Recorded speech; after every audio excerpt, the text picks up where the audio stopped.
So a couple days ago, I watched the Alice in Wonderland movie for the first time. The old animated 1951 version, the one that basically was the Alice in Wonderland representation, uh, period, back when I was a kid. It's kind of funny to think of that movie holding that role, not just in my eyes in back in my childhood days, but in everybody's eyes at the time. And kind of to a certain degree, I think it still does for a lot of people. Watching it now, as opposed to if I had watched it 5 or 10 years ago, it's definitely a different experience for me simply because my impression of the significance and meaningfulness of the book, Alice's Adventures in Wonderland, has changed so much in the last year or two, mostly because I've actually read it, which definitely makes a bit of a difference. Or to be more precise, I didn't read it, I suppose. I listened to the audiobook many times while going to sleep. I know, I'm such a dedicated fan.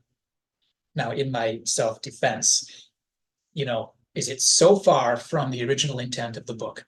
How many countless scores of children back in the 1860s got their first exposure to Alice by hearing their parents' voices reading it to them as they fell asleep? So that's my self-defense for the fact that I never read the book per se. But clearly, if I was a real fan, I would pick up the book and read it before I made any comments on it.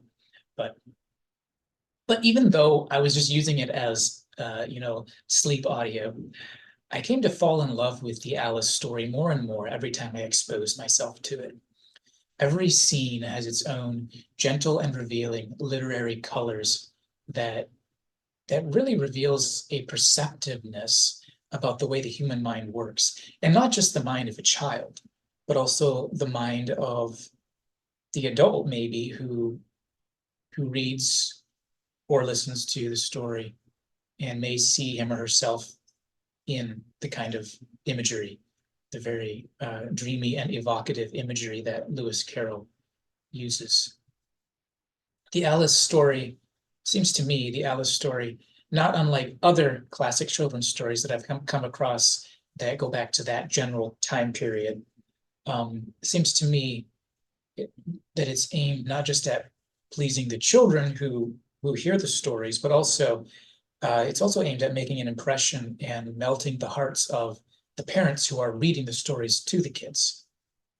Stories like Alice's Adventures in Wonderland, Heidi, The Wind in the Willows, and others in that broad time range, which is, ancient history for some of us, some of us younger people. I mean, even, nobody really would be alive who was there in the 1860s, certainly, but there's kind of a broad range for some of these. I'd have to check, for example, Wind in the Willows. I think that was written more recent, but still it's long enough ago that it's in that broad range. But anyway, stories like that, they're clearly made for children, but let's be honest, children don't feel and experience and understand the fullness of the emotional and experiential depth that the authors included in those texts, which I imagine they included for the sake of parents and for other adults who might read those classic works, maybe even 100 years later.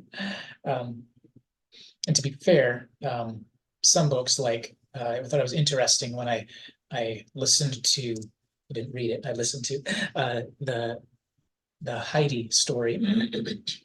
It actually specified in its preface, because I went back and looked, because I was thinking, would kids really appreciate this? There's so much mature, meaningful content. And it specified in the preface that it was written for children and those who love children, or something to that effect. And I wonder if a similar statement could be made about some of these other classic children's books. Maybe part of why I was so impressed with the spoken text of the original book was partly because I grew up reading a different book called Alice in Wonderland. Or actually, it was one story within a rather large book of various children's stories, but it was the abridged story of Alice with some images from the 1951 film. Really, it just depicted the 1951 film, It was the book version of the film put into a larger book with a bunch of children's stories.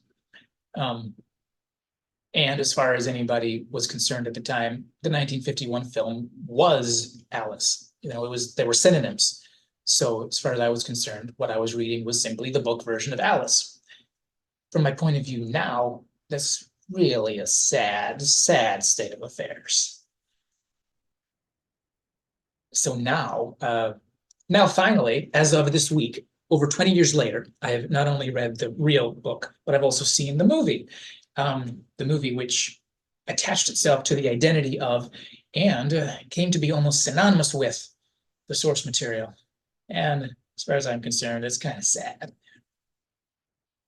First off, as I gave you some of my impressions and what I liked and disliked, let me start off by talking about some positive memories and some neutral observations that I made from watching it earlier this week. First off, some bits of nostalgia. So I remember there's a scene where the Mad Hatter pours tea down his collar and it comes out his sleeve into his cup. And that was a bit of nostalgia for me because I remembered it from the illustrations in that Disney adaptation, that Disney book, the book adaptation that I read as a kid. And then there's also the bit where he pours half a cup of tea and it's because it's sawed in two and the tea just kind of stays there even though it should fall out. Those were kind of bits of nostalgia that I thought were kind of cool because those pictures, you kind of study those pictures when you're a kid. And so when you see them in the source material, because the source material of that book was the movie, so when you see that, it's kind of cool.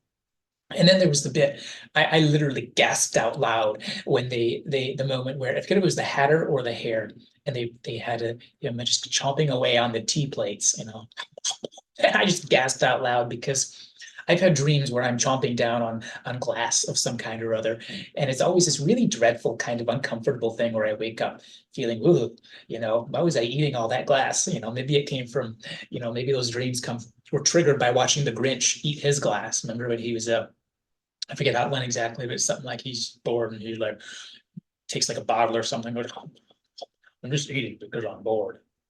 But anyway, so that was kind of a fun moment. I kind of gasped out loud, and then my eyes got big, and I started laughing because I was just watching this guy taking this plate and going. I was also kind of amused when I recognized the voice of the Hatter from some other Disney movie, and I didn't take the time to look it up. But something from that time period. I'm thinking maybe Mary Poppins, but I think he's one of those well-known actors, and I could kind of picture his face. One of those guys that's fun to watch, but I can't place exactly where from. But that was kind of cool. And I also liked another thing I liked was their portrayal of Alice, the way they draw her, the way the animators make her, and the way her voice acting was done. Though maybe honestly, maybe part of my appreciation of Alice was maybe partly because I was so annoyed by all the other very hyperactive and overly animated characters that kind of just like jump all over the screen. I also thought there was something visually intriguing and visually appealing about the final portion near the end of the film when Alice is like everybody's after her and everything in the dream world is just kind of like going crazy nuts weird, and she's running and she's trying to get to that door which is just kind of there because she's trying to reach the door and wake up. There's just something about that sequence that was just kind of fun to watch and visually intriguing and appealing.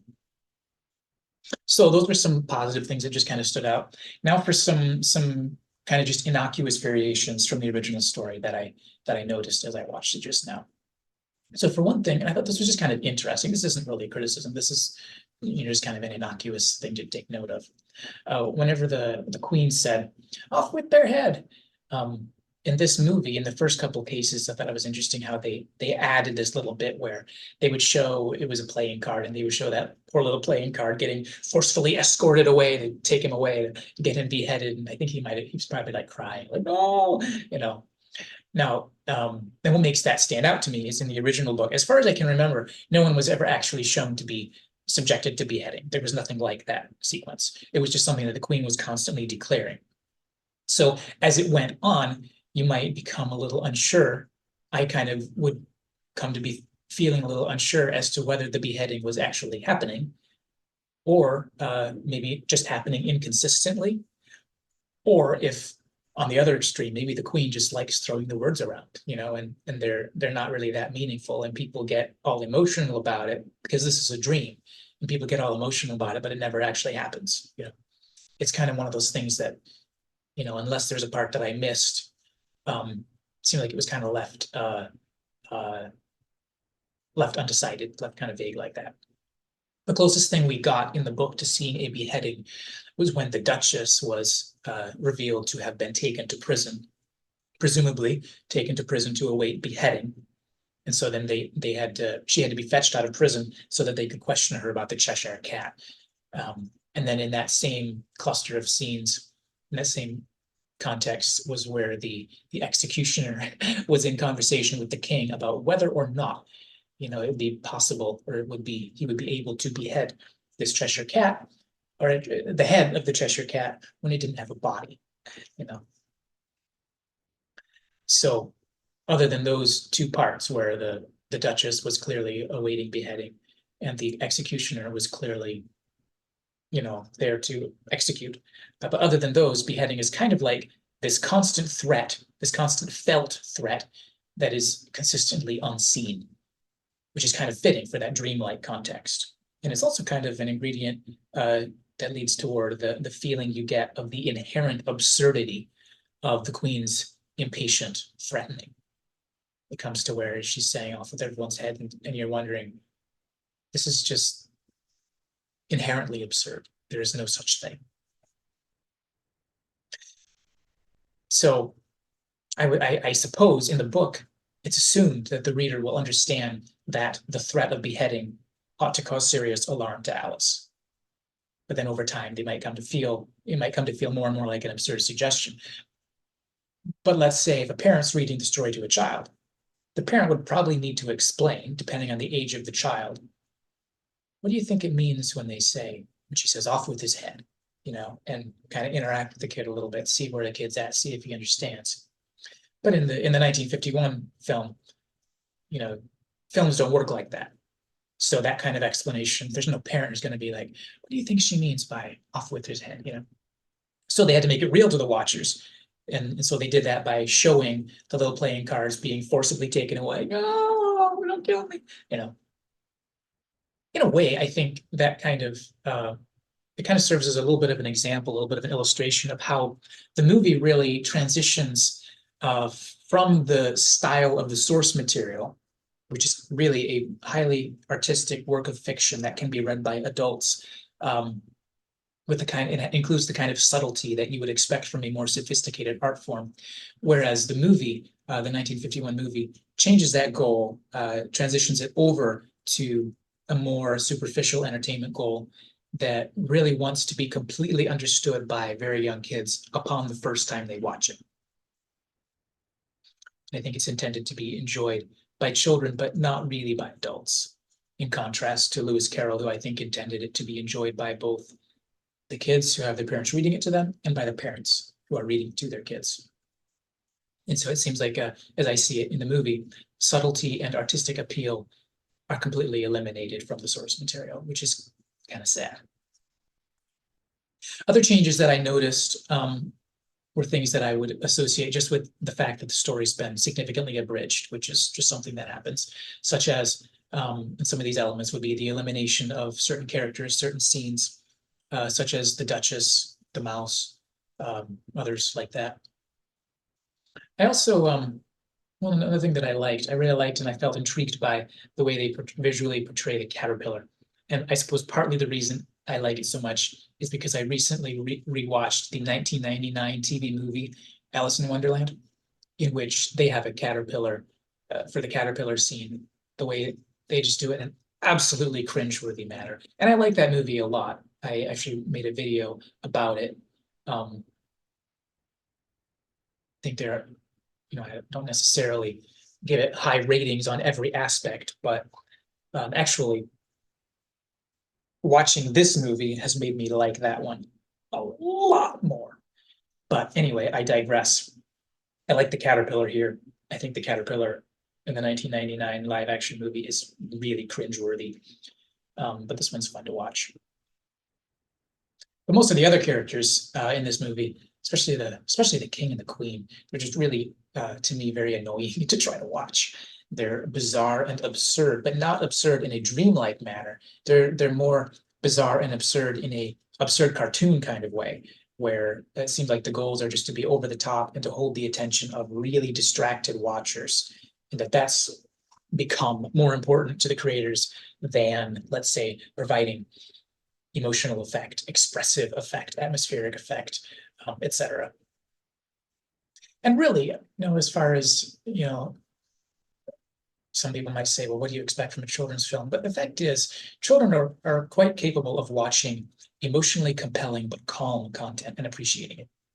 And even when I was very young, I remember being annoyed by the hyperactive style of animation in certain Disney cartoons. I remember seeing a little bit of it was a Peter Pan, and I had read Disney Peter Pan books, and I thought, well, I'm going to love this. And I saw, I don't know how much of it I saw, if I saw 10, 15 minutes, but I hated it. I thought it was the most annoying thing. I couldn't stand it. But for the most part, I didn't really get exposed to that kind of stuff. We didn't watch a whole lot of TV growing up. I was really disappointed with the portrayal of the sequence surrounding the small door in the garden near the beginning. I found the scene with the garden in the original book to be a highly compelling scene, which was very artistically written. And I think it was written to convey the feeling that the garden represented in dream language, because dreams are always, in real life and in good fiction, dreams speak their own language. And I felt like it was written with the idea that the garden represented longing for a desire that's just out of reach, because it says that Alice could picture herself walking along those beautiful sunny spaces out there, just out of reach, out in that beautiful garden, and she just really wanted to be there, and she's longing for it but couldn't get there because it was just out of reach. In the 1951 film, however, they eliminate that category entirely, and in so doing, they miss an opportunity to talk about how to face deep unmet desires. Instead, they just kind of rush the hyperactive story along with the idea that Alice must impatiently try to get through the door because she must follow the white rabbit. So they insert that other plot element. She has to get in there because she has to follow the white rabbit. It's very different feel. And while this is much easier for the creators to portray in an emotionally thin film that prioritizes attention getting over actual deep communication, while it may be easier to portray in that way, what it doesn't do is it doesn't invite children or adults into the experience of longing that both adults and children can relate to. Instead, the central story premise of needing to follow the white rabbit remains the common thread to unite the early portions of the film, providing a sense of unity and progress, but not providing a whole lot in the way of meaningfulness. Similarly, I felt very annoyed in that general portion of the film. I felt very annoyed by how the atmospheric flavor of that whole portion of the story was thrown off center by a number of things, but it kind of started when the door talked to Alice, which, okay, I admit that is kind of cool. And I know I loved talking doors when I was a kid. And I'm sure I would have loved seeing that talking door. There's definitely something magical about some of these bizarre animations where things talk that aren't supposed to talk, or where I think it was the door handle was the thing's nose, So there's something magical about some of that. But it's also the case that kids also have the capacity to enjoy emotionally resonant content if it's consciously aimed at their cognitive level. Kids can get that kind of stuff too. But anyway, the reason I didn't like the talking door, and I feel like it undermined something very important in the story, was because of how I read and interpret that portion of the book. So within the book, at least as I interpret it, there's a distinct flavor of unsatisfying loneliness that characterizes the early portion of her dream. And from her, where she is in the waking world, it's just her and her sister's reading a book and not giving her any attention. So she's in that state of unsatisfying loneliness and boredom, but the boredom is kind of met as soon as she enters Wonderland, where there's Wonderland, so this is where the world of make-believe becomes real, because for kids, make-believe kind of is real. It's a very important part of their world. So when you fall asleep, it makes a whole lot of sense to start seeing make-believe things, because you're kind of seeing them in your imagination throughout the day anyway. But anyway, so in this early portion of the film, the rabbit is there. Maybe he's here and there in those early portions, but the rabbit never talks to her in any meaningful way. He's always rushing around and dismissing Alice, almost as though she's speaking in another language, resulting in Alice feeling alone in a large and strange world, with her unmet desires, looking out of that garden, just longing to be over there. Her unmet desires and her confusion, because nothing makes sense. And maybe there's something attractive about weird things happening, but nobody likes a world where things don't make sense and where you can't get the things that you want. Nobody wants that, no matter how much you love weirdness. So here she is, feeling alone in a large and strange world, with her unmet desires and her confusion. And then finally, she tries one last thing so she can try to get through that door. She tries one last thing, and she just starts getting big and bigger and bigger. And she was hoping to get through that door. And she just gets overwhelmed with despair and begins to cry. That crying makes so much sense in the book, with the artistic use of language employed by the author. But in the movie, the crying is kind of one great big joke. Same thing in the 1999 film. The crying was just kind of a joke. It didn't really make any sense at all. If it engenders any reaction from the watcher in the animated film, it would be the reaction would be for the watcher to laugh. There's nothing relatable, meaningful, or alive about the scene. And therefore, the flood of tear water that Alice moments later will find herself swimming in, that is also meaningless, because the tears that it represents were meaningless, which is unfortunate, because it's a really beautiful sequence.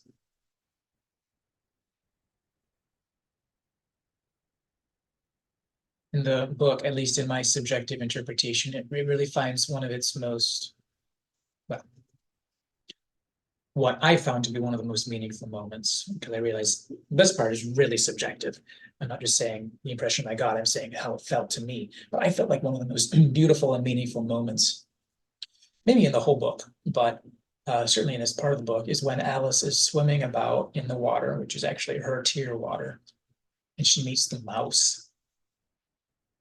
Because in this version of the story, there's not a talking door that Alice was talking to a couple moments before. That kind of thing, nothing remotely like that ever happened. Instead, she has been alone, with her only company being a white rabbit who never looks her in the eye and can't seem to properly hear a single word she says. She's just been alone in this strange world where nothing is what it seemed, and where she can never manage to get through the door that she is so longing to go through. And then, as she's swimming around in her own tear water, then she meets her first companion in the entire story. That's the mouse. I think my favorite set of dialogue in the entire story may well be the conversation between Alice and the mouse. And the point of the dialogue, at least as I interpret it, is that Alice wants the mouse to stay, but the mouse is so easily hurt or frightened by Alice that she has to continually catch herself in her verbal faux pas and say sorry and call the mouse back. Because Alice is a relational person, just like the rest of us, living with all the relational longings that the rest of us have. And even at age 7, or whatever age she was, something close to that, even at age 7, there are times when she has reason to say, please don't leave. I'm sorry. Please come back. And whether the reader is a child or an adult, there's no age when somebody grows out of those words. Please don't leave. I'm sorry. Please come back.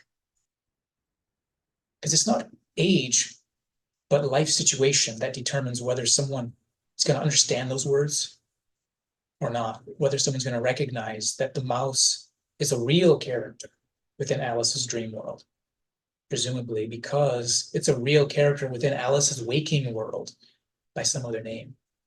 It's a real character somewhere in Lewis Carroll's waking world. But unfortunately, the 1951 movie really doesn't care about that at all. They care more about, the lengthy section of the film where the woods are filled with bizarre dancing creatures of every imaginable kind, such as dogs with shovels for mouths. While those bits of animation may be clever, and I'm sure I would have found them quite entertaining as a kid, but they lack meaningfulness, and they take a tremendous amount of time that could be spent portraying meaningful, character-driven, emotionally driven moments of depth, such as the kinds of things that Lewis Carroll actually wrote about, things which tend to be completely missing in the 1951 film. The excuse may be that, well, this is a children's film, but that's just an excuse, because it's not that it's a children's film, it's that it's a relatively vacuous and existentially blank children's film that makes no effort to offer betterment or understanding for the children who watch it, but instead just to offer a hyperactive romp with some entertaining bits of really absurd animation. Okay, I guess I'm a hater now. But hey, if you love something, you gotta hate something else. It's just the way things work. There's this scene in the TV series Eureka, which is a sci-fi comedy / drama. And there's one scene that really expresses the drama aspect. And I think it's early part of season 5, when one of the main characters is reading a bedtime story to her, I think it's a 6-year-old daughter, and she's reading Alice. And I only noticed it this last time because I just recently watched the 1999 Alice film, so I had it on my mind, and I was still occasionally, going through the audiobook. But they show her, in that quiet, tender moment at night, and she's reading the portion of the book. This is the original book. She's reading the portion of the book where I think it's something to the effect of Alice. It might be the part where Alice's neck grows really long for no good reason, and she's accused of being a snake. But whatever portion it is, Alice is basically saying, you asked me what I am, but I don't really know anymore. Things are just so confusing. I'm trying to live life, and it's just kind of confusing. I don't know what I am. And so it's bringing out this theme of change in life and not being sure who and what you are. So you could say the greater theme in Alice about growth, change, growing up, being confused, that whole kind of thing. But anyway, so in this little tiny little scene in this episode of Eureka, the mother, the main character who was the mother, read it to her kid, and then she just kind of paused and said something like, "Man, I can relate to her." And the story went on because that wasn't the focus. It was just, a little scene to build into the greater story. But I think that's what Alice's Adventures in Wonderland from 1865, that's what it was. That's what it is. That's what it has been all along. It's a meaningful story that a parent can read to a kid and then kind of pause and say, wow, and then keep on reading. And the thing with that is that the kid and the parent are both going to love it. And the thing is that now, over 100 years later, we adults can read it with or without kids and feel the meaningfulness that the author put there. Because it's not supposed to be thin. It's not supposed to be shallow. And making it shallower so that kids understand it instantly. Such as and I don't have a big issue with this, but such as having the little playing card go and run off and get beheaded. Not that particularly makes it shallower, but throwing in all the lengthy portion where it's just a bunch of animated creatures dancing around, and we leave out the emotionally meaningful parts. So everything that is there, the kids who watch it get it instantly because there's not anything there to get. And I think that doesn't make it better. I think it makes it worse. I think that people are going to keep on returning to that book for a long time for those reasons, because it's a very meaningful book. And I think it's unfortunate that the book is these days very commonly understood to be represented by a film considered a classic film but it's considered to be represented by a film that has a completely different flavor and lacks any of the characteristics or qualities of what actually makes that classic work a classic, of what actually makes it excellent, what actually makes it timeless, what actually makes it powerful. So those are some of my reactions to watching the 1951 Alice in Wonderland film for the first time. I know I'm a really weird duck because I am 32 and I'm seeing this movie for the first time, but I'm a weird duck in a lot of ways. So that's just part of the pudding. I don't like to make movies where I kind of hate on things. So this is kind of on my edge of, I feel like I'm turning into a hater. I don't really want to be a hater, but I do love a great classic, emotionally meaningful, real life story like Alice. And I feel like the Alice story, the book, it just really feels like an actual dream by somebody who understands dreams. And it also is a little bit of a window into the world of imagination, the world of kids with imagination. It's also a little bit of a window into 1865, which is interesting, the kind of language they use, some of the things they talk about, and some of the ideas and the flavor and stuff like that. So I guess I've come to love it, even though I haven't taken the time to read it as opposed to listen to it. And that makes me kind of feel a little bit of something kind of like hate for the 1951 film. But if you love it, I'm sure there's a lot of things that I could learn to appreciate. Let's say if we were in conversation and you tell me, well, I love this part and that part. I'm sure I would agree with you on those parts. It's just that there's some other things that I love and that made me feel very disappointed, even though I didn't have high expectations for the movie. Anyway, I'm rambling now, so I'm going to end this video. Have a good day and catch you around.